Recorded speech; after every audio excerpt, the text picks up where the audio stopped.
ডোনাল্ডুর সফরে বিএনপির খুশি হওয়ার কিছু নেই। তাদের ক্ষমতায় যাওয়ার স্বপ্ন পূরণ করে দেবে না আমেরিকা।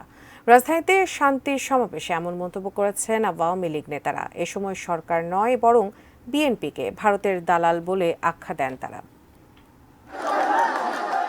বিরোধীদের কর্মসূচি দিনে রাজপথ একেবারে ছেড়ে না দেওয়ার নীতিতে চলছে আওয়ামী লীগ। রাজধানীতে বিএনপির সমাবেশের দিন তাই পাল্টা সমাবেশ নিয়ে মাঠে ছিল ক্ষমতাসীন দল। তবে কোনো ধরনের সংঘাত চায় না তারা।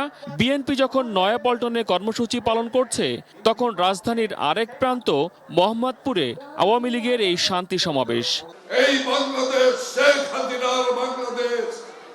শান্তি সমাবেশের আয়োজন করে আওয়ামী লীগের ঢাকা মহানগর উত্তর শাখা, যেখানে ক্ষমতাসীন দলের নেতারা বিএনপির কড়া সমালোচনায় মুখর ছিলেন। যারাই ষড়যন্ত্র করছে তাদেরকে অতীতে যেমন রাজপথে শিক্ষা দিয়েছে, এদেশের জনগণ প্রত্যাখ্যান করেছে, ভবিষ্যতেও যদি এই সরকারি উন্নয়ন অগ্রগতিকে ব্যাহত করে কোনো অশুভ চক্রান্তে লিপ্ত হয়, তাহলে জনগণ আবারও সেই চক্রকে প্রতিহত করেই এদেশের গণতন্ত্রের ধারা অব্যাহত রাখবে। সকল বিশ্ব শক্তি ধরে পরাশক্তিরা শেখ হাসিনাকে বাদ দিয়ে ওদের কোনো স্বপ্ন বাস্তবায়ন করতে পারবে না, এটাই হলো সত্য। সমাবেশে আওয়ামী লীগের সাধারণ সম্পাদক ওবায়দুল কাদের বলেন, বিএনপি গত 15 বছরে সরকারকে ক্ষমতাচ্যুত করতে বহু চেষ্টা করেছে, কিন্তু তাদের সব আন্দোলন ব্যর্থ হয়েছে। সম্প্রতি ভারতের প্রতি সরকারের নতজানু নীতির যে অভিযোগ করেছেন বিএনপি নেতারা, তারও জবাব দেন তিনি।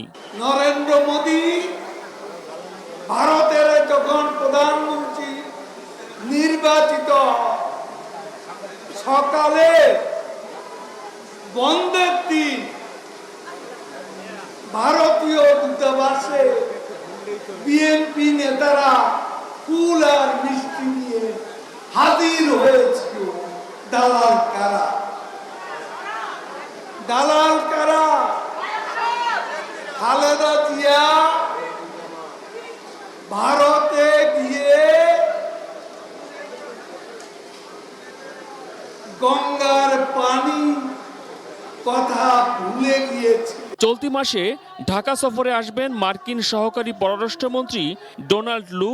তার সফর ঘিরে বিরোধীরা আবারও চাঙ্গা হওয়ার চেষ্টা করছে বলেও মন্তব্য করেন ওবায়দুল কাদের। সেই ডোনাল্ড লু মার্কিন সহকারী পররাষ্ট্রমন্ত্রী বাংলাদেশে আসছে। বিএনপি নেতারা আবার চাঙ্গা হয়ে গেছে, আবার ক্ষমতার স্বপ্নে বিভোর হয়ে গেছে। আরে বেকুবের দল, লু আসছেন বাংলাদেশে শেখ হাসিনা সরকারের সঙ্গে সম্পর্ক আরো এগিয়ে নিতে, বিএনপি স্বপ্ন পূরণের জন্য আমেরিকাও আর আসবে না। দেশের উন্নয়ন এবং যে কোনো পরিস্থিতি মোকাবেলায় আওয়ামী লীগের নেতাকর্মীদের ঐক্যবদ্ধ থাকারও আহ্বান জানানো হয় এই সমাবেশে। মহসিন কবির, এটিএন নিউজ, ঢাকা।